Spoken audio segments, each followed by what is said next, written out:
역대하 29장부터 32장은 남유다의 13번째 왕 히스기야의 역사를 기록합니다. 1절 2절에 히스기야 왕에 대해 이렇게 평가합니다. 히스기야가 왕이 되었을 때 그는 25살이었다. 그는 예루살렘에서 29해 동안 다스렸다. 그의 어머니 아비야는 스가랴의 딸이다. 그는 조상 다윗이 한 모든 것을 그대로 본받아 주님께서 보시기에 올바른 일을 하였다. 히스기야 왕은 여호와 보시기에 전심이었습니다. 3절에 히스기야는 왕이 되던 그 첫 달부터 재건을 시작합니다. 시간을 낭비하지 않고자 했던 것이죠. 그래서 제사장들과 레위 사람들에게도 같은 당부를 합니다. 11절에 이렇게 말씀합니다. 여러분, 시간을 낭비하지 않도록 하시오. 주님께서는 여러분을 선택하셔서 주님께 분향하게 하시고 백성을 인도하여 주님께 예배드리게 하셨소. 인생은 머뭇거리기에는 너무나 짧습니다. 하나님께서 언약 백성으로 특별하게 선택하여 불러주신 은혜도 놀랍고 감사하며 그리고 하나님의 위임을 받아 왕같은 제사장으로 거룩한 나라로 하나님의 소유된 백성으로 우리에게 허락하신 복과 맡기신 사명을 감당하는 것은 더더욱 놀랍고 감사한 일입니다.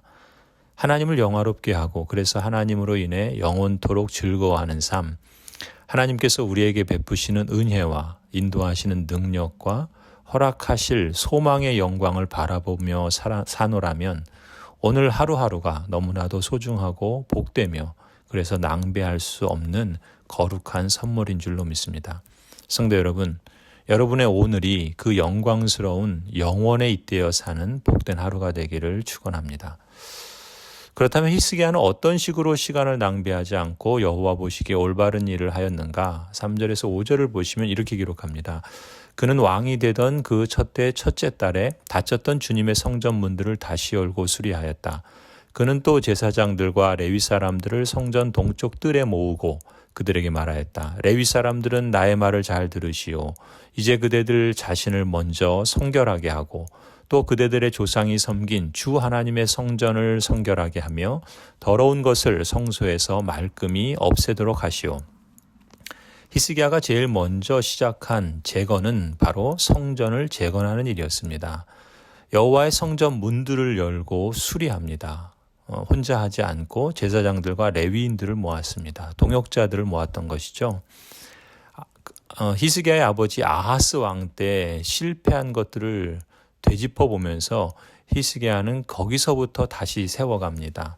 남유다가 쇠약해지고 침략을 받은 이유가 다름 아닌 하나님을 버리고 성전을 등졌기 때문인 것을 알았던 것이죠. 그래서 히스기야는 성전을 깨끗하게 함으로써 하나님의 언약을 지키려고 했습니다.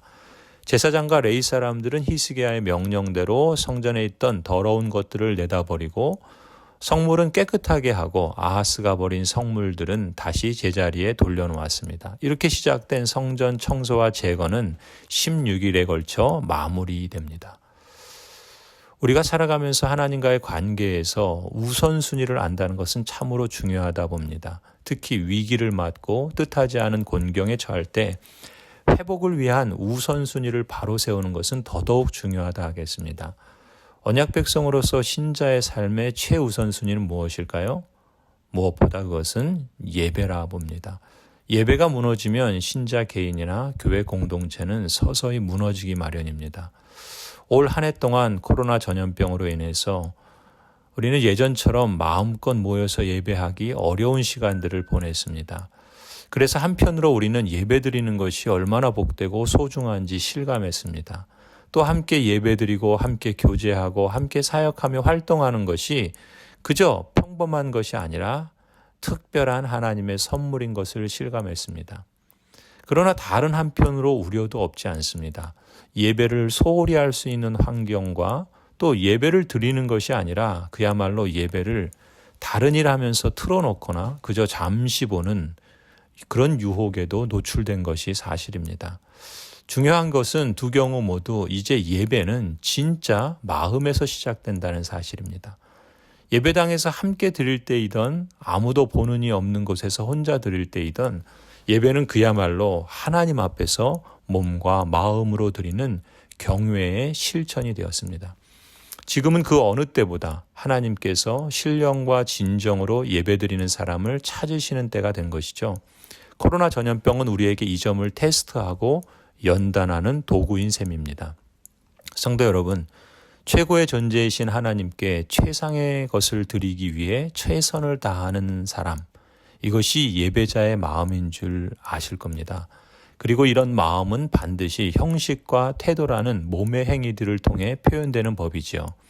마음은 있는데 몸이 따르지 않는 예배, 몸은 와 있는데 마음이 따르지 않는 예배, 우리는 그 어떤 것도 용인해서는 안 될 것입니다.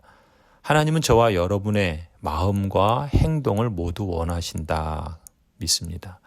무엇보다 예배는 언약 백성의 특권이지요. 우리가 특별한 존재임을 스스로 증명하는 현장이 예배입니다. 예배를 통해 우리는 하나님을 만납니다. 예배를 통해 우리는 하나님의 임재 앞에 나아갑니다. 예배를 통해 상하고 깨어진 심령이 살아납니다. 예배를 통해 우리는 잃어버린 하나님의 형상을 회복합니다. 예배를 통해 인생의 목적을 발견하고 예배를 통해 사명을 깨닫고 기억합니다. 예배는 죽은 영혼을 살리고 낭망한 심령에 생명의 기운을 불어넣습니다. 예배는 하나님의 품 안에서 살맛나는 삶의 회복을 위한 최고의 우선순위입니다.